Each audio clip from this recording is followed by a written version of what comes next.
Hello everybody, Raven here. You know, one of the best compliments I've ever gotten, ever since I started making For Honor YouTube videos, is that people have told me I should be hired by the For Honor development team to write the lore for the game, or that if they ever made a sequel to the game, I should join the writing team. These comments are flattering. I honestly don't think I'm qualified for such a thing. I honestly don't think I'm that good for me to be hired for that, but it means a lot to me that y'all think that.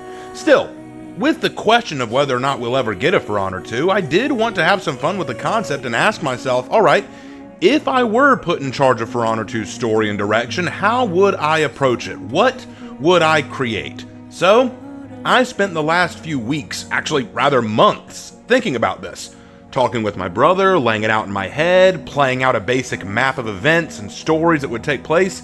And so what I created is, in my opinion, a flawed, granted, but fun outline of what could be done with a sequel to For Honor. Some time ago, I asked you guys how you would like me to release this idea, how would you like me to present it, and you all told me you want me to release it by year, so I will be presenting each year. And that's right, I said each year, multiple years. I've set forth a 5-year plan for Honor 2. These 5 years will include new heroes for each faction, as well as 3 brand new original factions. The Outlanders themselves will be done away with, as some of their heroes will be amalgamated into new factions or into existing ones. And there will be new heroes for each faction, new hero skins, at least 1 new game mode that I came up with, new maps, and much more besides. If it's not apparent yet, I've spent a lot of time really thinking and planning this out. And so what I plan to do is this. I'm going to release 5 videos, each one detailing my ideas for that year. The stories, the game modes, the factions, the heroes, the skins, everything. And I hope y'all enjoy it and know that all of this came from my own head. I know it's not perfect. I know there are going to be some people in the comments saying, wow, Raven, I'm really glad you weren't given direction of For Honor because this is garbage. But you know what I have to say to that? This is all just for fun. This is all just me coming up with crazy ideas and presenting them. So, with all that out of the way, with all of that preamble out of the way, I want you guys to know I'm so excited to get started on this. Let's not waste any more time. Let's get into For Honor 2 Year 1. So to preface this, to sort of get things started, Horkos is gone. There's just no more. We're done with Horkos. We're done with Chimera. That's all done. The Hatoons, despite their intentions to bring about peace through conquest, they were only partially successful. Though their initial invasion was met with early victories, the sudden and unprecedented invasion force the factions faced, they had to reevaluate their loyalties and their beliefs. Instead of looking to new covenants and new organizations like Horkos or Chimera with promises of peace and longevity and returns to tradition, the factions have decided to look inward, to return to their roots. We're done with all that covenant crap. They're looking to their own people again. The Outlanders and the Wulin, not entirely sure of their own part to play in the future of Heathmoor, and realizing that there's no more Horkos to seek vengeance against, and no weak factions to break and exploit anymore, they begin to falter and slink into the shadows, seeking their chance to find purpose again. Meanwhile, the factions all basically go back home. The Knights return to Ashefeld, the Vikings return to Valkenheim, the Samurai return to the Myre, and they all start thinking to themselves, all right, we need to rebuild, we need to restructure, we need to reevaluate. Who are we? And that's kind of what this whole year is meant to focus on. This is Year 1 Dynasty. And the whole point of this year is it's essentially meant to reestablish the status quo of the original factions. Like, we're not talking about new factions yet this year. This first year is us just, getting back to basics, getting back to the basics of the factions. But don't worry, each faction will get a new hero this year. So that'll be 4 new heroes, but I'm getting ahead of myself. Let's jump into this with Season 1. Ashefeld. So the story and lore of this season focuses on the Knights. It focuses on Ashefeld. Here's what's basically going on. The Knights are all about order and structure, and they feel like the best way to get that is by having a government that focuses on it, and that means we need a new king or queen. And there are at present 2 contenders to be monarchs of Ashefeld. One is the long-lived and experienced soldier Regent Ashton, who has sat on the throne for some time, not officially the king. He's maintained his position in his own way. He's kind of like Denethor from Lord of the Rings, if you know who I'm talking about. He's experienced and he knows a great deal about politique, but he's also greedy and self-serving, and he's used to sitting on the throne. He's used to having power, so even if someone were to show up and say, hey, I'm the new king or queen, he'd still be resentful of it. The other contender for the throne is Princess Eleanor, a very young but compassionate woman. She was a child during the Truce of Wyverndale and has seen what unity can do for Heathmoor. So, as Ashefeld prepares for a civil war, Eleanor has her own trump card. An alliance that she's cultivated herself from her studies and her travels during the Wyverndale situation with a city-state beyond Heathmoor that Heathmoor has had very little contact with. Sparta. This will lead to the new hero, the Spartan, led by Lysander, who has offered his forces to aid Eleanor against Ashton. That's pretty much the lore of this season. So let's talk about what we're getting. First of all, in the first half of the season, we're getting Regent Ashton, a conqueror hero skin. He's going to look kind of bulky, kind of broad, and he's going to look a little bit hefty, kind of like a Shugoki body build, because he's used to sitting around and running things rather than being on the field of battle. Doesn't mean he can't fight, doesn't mean he doesn't know how to. It means he's more used to the laid-back approach to lifestyle, which means that it's going to be funny because he's not really ready for a full-on war. He's used to leading people in battle, not really being in battle himself, which is going to be a problem for him later. Now, we're also going to get a new breach map for the Knights called the Holy City, which is going to be a little bit like the current breach map for the Knights, but it's going to be brighter. It's going to be a lot more beautiful to look at. This is not just some fortress wall. This is a city itself. And when you march, you're marching through a large city. Think kind of like Chang Pass. You're going to see buildings everywhere. You're going to see structures. You're going to see statues and palisades. You're going to see a castle in the distance. This is going to be an actual well thought out Gothic style castle map. And I thought that would look really, really cool. And then in the second half of the season, we're getting the new hero, the Spartan. Now, I'm not an expert on building characters and making them balanced and stuff, but let me tell you the basics of what I've planned for the Spartan. First of all, they're going to be a heavy class hero, or probably a hybrid class, one of the two. I'm leaning on either heavy or hybrid. They will be played male or female. They're non-gender locked. You can get a male or a female variant. Their weapon is the spear and hoplon, which is the big old shield. And my idea for how they fight right now is they're a dual stance hero. One stance is the shield stance, which gives slower movement, gives them an all guard, it gives them crushing counters. But their second stance is the spear stance, where they put the shield on their back to grab their shield with their spear with two hands. And with this, they gain access to more reach, unblockable attacks, but they have a defense debuff. So my idea is that when they have their shield, they have their defense up, and they can go into crushing counters and the like. When they put their shield away, they have better offense but less defense, so it's kind of a trade, and you need to decide how you make that trade. I don't know how they'd alternate. Maybe they alternate like Highlander, where you hold down a button, or like Magi, where you switch with a zone. I'm not entirely sure, but that was my early plan. The season will essentially end with Eleanor taking the throne, leading Asheville into a prosperous future of reconstruction and rebuilding, and the integration of the Spartans into the Ashfeldian faction. And yes, we are calling them the Ashfeldians, because calling them the Knights when we have Romans, and we have Griffin, and we have Warmonger, who none of them really identified much as knights. And I'm also going to go ahead and tell you, we're adding the Virtuosa into the Knights. Because here's the thing, like I said, the Outlanders are gone. I'm moving the Virtuosa and just putting them in the Knights, because it is stupid to me that they didn't make Virtuosa a Knight when she 100% should be. And it all comes down to, I don't identify with the Knights. Yeah, neither did Astria, neither did Griffin. She's a Knight. Deal with it. So that's why I'm calling them the Ashfeldians, because that fits a little bit better, I feel like. So that is Season 1, Ashefeld. Season 2, Valkenheim. This story focuses on the breaking of tradition. So the big question that the Vikings have to ask now is, should we expand or should we stay?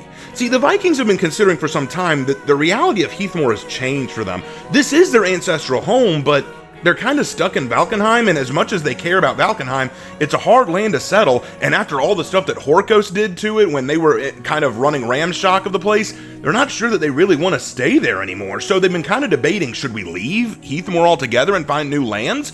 Or should we stay here? One warrior, Kolseg, a male Varangian, since a lot of people have been asking for a male Varangian guard, we're getting a hero skin that's a male Varangian. He proposes expansion into territory to the northwest, where he knows there's fertile land for plunder and settlement. However, Fjord the Reaver, a known and trusted Jarl, opposes this plan, believing it would disgrace their ancestors and the gods. So the two have a duel to decide who's right and what the clans of Valkenheim will do. In the end, the duel ends in a stalemate, both warriors exhausted and uncertain of their future. when another voice speaks up, and this is where we get into the second part of Season 2, where we get Vercingetorix, leader of the Gauls, an ancient tribe to the north of Valkenheim with warriors who have their own designs on the lands to the northwest. They'll offer guidance and support to the Vikings' plans to expand in exchange for a share of the plunder. So let's start with what we're getting.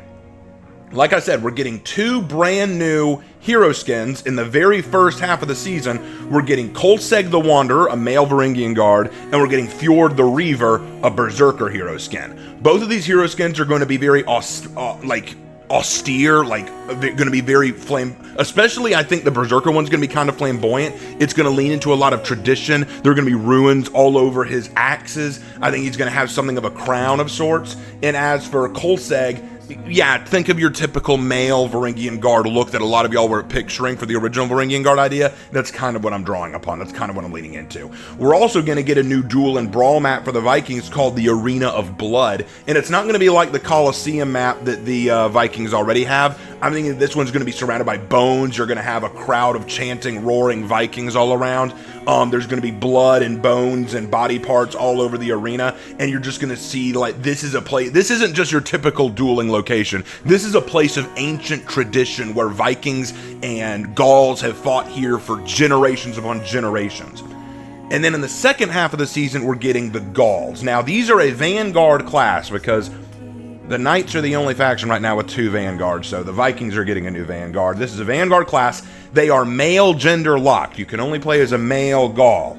Their weapon are dual falcata. I thought this would be a creative idea because the Gauls were known to carry falcata, and I thought having him carry 2 would be kind of interesting. Now, their fighting style, I was thinking, think Hatun, but instead of Hatun's deflex, think hyper armor. Their whole thing is they're going to be a flurry of attacks, but they're going to be able to trade blows a lot like what a Berserker can do, with a few other things besides. Like I said, I'm not great at designing character capabilities and fighting styles. These are just ideas that I've had in my head. But I hope that this idea appeals to you guys, because honestly, I spent a lot of time thinking on how I wanted to do the Vikings, because what I want the Vikings to do more than anything is expand and settle in other areas. Because, look, I respect the development team and what they're trying to do, but one thing that always irks me is the idea that the Vikings kind of stick to Valkenheim when it's such a difficult place to settle. The real Vikings, the historical Vikings, would expand and travel to new lands to find more fertile areas. If Ashefeld and the Myre are too difficult to conquer and settle, they'll go somewhere else. And as we've proven, there are plenty of other places around the world that they could potentially settle. So it makes way more sense that the Vikings might say, you know what, if Heathmoor's not working out, let's go somewhere else. And I think that this new group called the Gauls, who have a connection to Valkenheim, might show up and say, hey, we support this. We'll even support you in doing this if you give us a spot on the table as well. So that was my idea for Season 2. Moving on to Season 3. The Myre. So the story here focuses on bringing peace and order back to the Myre. The samurai have been dealing with their own internal struggles like the Knights and the Vikings, but theirs aren't quite as open. See, one of the things about samurai culture you need to understand, especially during the Edo period, is you didn't want to make it look like there was any more open infighting after the Sengoku period, so what happened was a lot of daimyo kind of pulled underhanded and shady tactics against each other to undermine each other, and that's kind of what's going on here. We've got massive crime waves erupting within the Myre as daimyo attempting to garner more power and territory are allowing criminal groups, ronin, and bandits to run amok in areas to weaken defenses and cause chaos. The Empress Ayu is struggling to maintain order, and she appoints a Kyoshin named Yoriki Buzan to help her come up with a solution. Now, Yoriki is not actually his name. Yoriki are essentially well, to be specific, they're a rank of samurai, but during the Edo period, they also became the Japanese version of police. So Buzan is basically a police officer, and he's tasked with finding a way to curb this disorder, and he found a way, but it's not exactly savory. He's forced to go to the estate of Taiga Oichi, the Tigress, and if y'all recognize that name, you're a real fan, and I thank you for being one. Now, she is the head of her own syndicate in the Myre, the Oyabun. She makes a deal with Buzan. If she's given immunity and the right to act as she pleases, she'll wrangle in all the crime families and criminal syndicates in the Myre. So the deal is struck, and now the two are working to restore peace in the Myre with the Yoriki and the Oyabun working in concert with each other. So, let's break down the season and what we get. In the first half of the season, we get the hero skin Yoriki Buzan, who's a Kyoshin, and I see him wearing professional attire. He's not going to have the bandages around his head. He's probably going to have some kind of official hat or cap that he's going to wear, and he's going to have a very ornate weapon. So maybe he'll have an eye patch just for the fun of it, but other than that, he's probably going to look like a very professional Kyoshin. We're also going to have a new map for the samurai. It's an elimination/tribute map called the Estate, which is basically going to look like a Japanese style estate or castle where there are rooms in it and you can move in and out of the rooms and around them, and I thought that'd be a unique idea for a location change. Instead of something that's open or out in the field, maybe it's an indoor map scenario, and I thought that might be a creative idea. Then in the second half of the season, we get the Oyabun hero. This is a hybrid class. They are female gender locked. Their weapon is a katana and jite. Now, if you don't know what a jite is, it's kind of a medieval Japanese version of a police baton. You actually see it in the One Piece anime. It's wielded by the Marine Smoker. It's kind of a unique shaped weapon. It's a long metal pole, but at the bottom near the handle is a part that hooks outward, kind of like a crook. And what this weapon is designed to do is you block an opponent's attack with it, and then you slide the jite up and catch the enemy's weapon and force it down away from you so that you can use your sword or whatever other weapon you have to hit the opponent. So that's kind of what this is. And for those of you thinking that sounds a bit like Nusha, you got the right idea. This here is going to work very much like Nusha, but with a few differences. You can trap an opponent's guard just like Nusha, but instead of landing a free strike, she can pin and throw the opponent. She also has access to a unique crushing counter with an animation similar to the trap attack. So I'm thinking kind of a new Nusha, but with a few other steps built into it. Will she be better than Nusha? I'd like her to be kind of on the same par, but with different options to trap rather than just the same ones Nusha does. So that is where I sit with the Oyabun. And for those of you wondering, Oyabun is basically a crime boss. That's essentially what it means. It basically means boss. And finally, Season 4, Empire. Now we focus on the Wulin. Here we have the disaster the Wulin faced when they returned to China. Here's what's going on. So, Tian Xilong, leader of the Blue Dragon Corps, yes, I included him because I think of all my heroes, he's one of the ones that deserves to get a hero skin. Anyway, he's earned the respect of ally and enemy alike for his wisdom and his strength. However, he believes it's time for him to return to China and see what's become of his homeland. And perhaps it's time to do as his allies have suggested and take the emperor's throne, you know? I mean, China's been without an emperor for a while, and many people have said, hey, you should be emperor, you should be emperor, you should be emperor. And he's always said no, but you know what? Maybe in the interest of peace and making things right, he should just do it, you know? Take that bitter pill and go with it. But when he returns to China with his forces, they're met by a surprise. Several Chinese armies standing in opposition, but not wearing the banner of any known warlord or position. They've declared loyalty to a new power, a new emperor that Xilong does not know. So they attack him, and he's forced to deploy his own secret warriors, the Tianlong, the Heavenly Dragons. But even with their intervention, even with their martial skill, the Dragon Corps is forced to retreat from China and flee back to Heathmoor, but with news, information. This empire, this power growing in China is coming. Heathmoor must be warned of what waits in the east. A power is growing and Heathmoor will not be spared from it, and that will lead into year 2, which we'll talk about next time. But let's talk about what else we get this season. So we get the hero skin, the Blue Dragon Tian Xilong, a Zhang hero skin, and yes, I know, that's your own character, Raven. I know, but I think he'd make a cool hero skin. Sue me for it. We're also getting a new Dominion map for the Wulin called Heaven's Gate. And this is going to be like a Dominion map that takes place outside of, like, you know how in Chiang Pass, there's a massive wall that you have to get through just to get into the city?